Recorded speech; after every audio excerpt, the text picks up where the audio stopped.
Thanks for join Global Tutorial Bernard Simamora, SSI, SIP, SH, MH, MM. Subscribe, like, and share. Selamat mengikuti. Mata kuliah Administrasi Pertanahan. Topik ke-17 dari 50 topik. Organisasi Pertanahan Tingkat Provinsi, bagian pertama. Kantor Wilayah BPN, Kanwil Pertanahan. Untuk menangani urusan pertanahan pada wilayah provinsi, terdapat organisasi pertanahan yang diberi nama Kantor Wilayah BPN. Kantor Wilayah BPN merupakan instansi vertikal dari BPN RI yang berada langsung di bawah Kepala BPN RI dan bertanggung jawab kepada BPN RI. Kantor Wilayah BPN yang terdapat di wilayah provinsi mempunyai tugas untuk melaksanakan sebagian tugas dan fungsi dari BPN RI dalam wilayah provinsi. Secara lebih lengkap, struktur organisasi Kantor Wilayah BPN sebagai berikut. Kewenangan Kantor Wilayah Pertanahan berdasarkan Peraturan Kepala BPN RI Nomor 2 Tahun 2013 sebagai berikut. A. Pemberian hak milik untuk orang perseorangan atas tanah pertanian dan tanah non-pertanian. B. Pemberian hak milik untuk badan hukum keagamaan dan sosial yang telah ditetapkan berdasarkan Peraturan Pemerintah Nomor 38 Tahun 1963 tentang penunjukan badan-badan hukum yang dapat mempunyai hak milik atas tanah dan atas tanah non-pertanian. C. Memberi keputusan mengenai pemberian hak guna usaha atas tanah. D. Pemberian hak guna bangunan untuk orang perseorangan dan badan hukum atas tanah.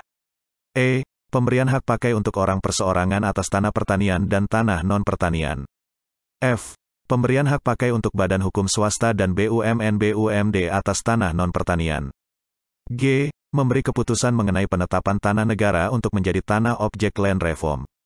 Dalam menjalankan tugas dan kewenangan yang dimilikinya, Kantor Wilayah BPN memiliki fungsi sebagai berikut. A. Penyusunan rencana, program, dan penganggaran dalam rangka pelaksanaan tugas pertanahan. B. Pengoordinasian, pembinaan, dan pelaksanaan survei, pengukuran, dan pemetaan. Hak tanah dan pendaftaran tanah. Pengaturan dan penataan pertanahan. Pengendalian pertanahan dan pemberdayaan masyarakat. Serta pengkajian dan penanganan sengketa dan konflik pertanahan. C. Pemantauan dan evaluasi pelaksanaan kegiatan pertanahan di lingkungan provinsi. D. Pengoordinasian pemangku kepentingan pengguna tanah. E. Pengelolaan Sistem Informasi Manajemen Pertanahan Nasional, SIMTANAS, di provinsi. F. Pengoordinasian penelitian dan pengembangan. G. Pengoordinasian pengembangan sumber daya manusia pertanahan. H. Pelaksanaan urusan tata usaha, kepegawaian, keuangan, sarana, prasarana, perundang-undangan, serta pelayanan pertanahan.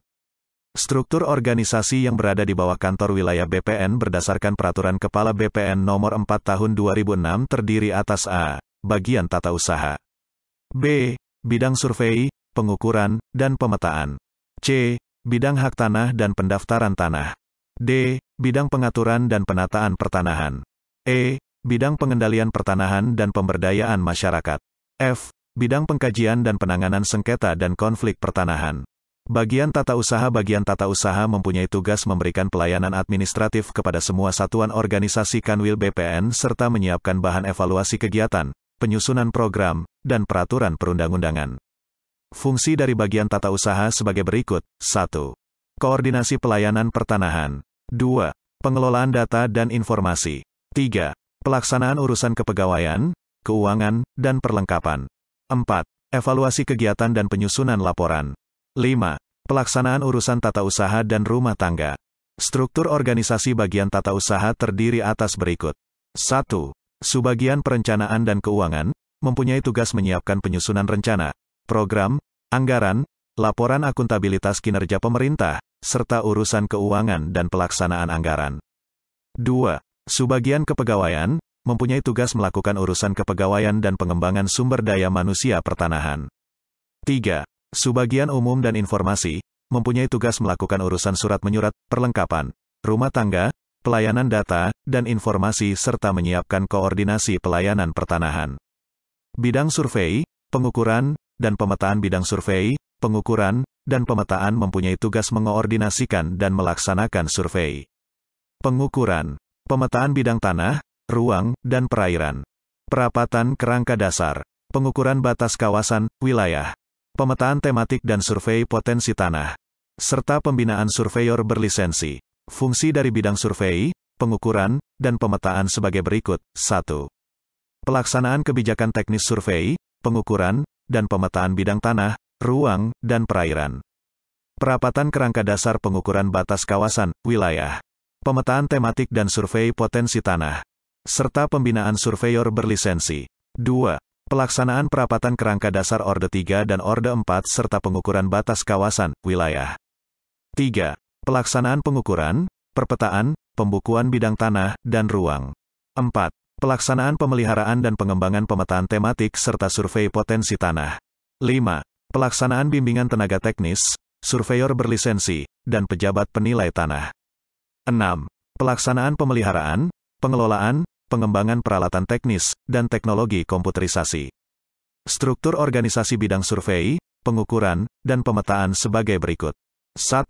Seksi pengukuran dan pemetaan dasar, mempunyai tugas melakukan perapatan kerangka dasar. Pengukuran batas kawasan, wilayah. Pemeliharaan, pengelolaan, dan pengembangan peralatan teknis.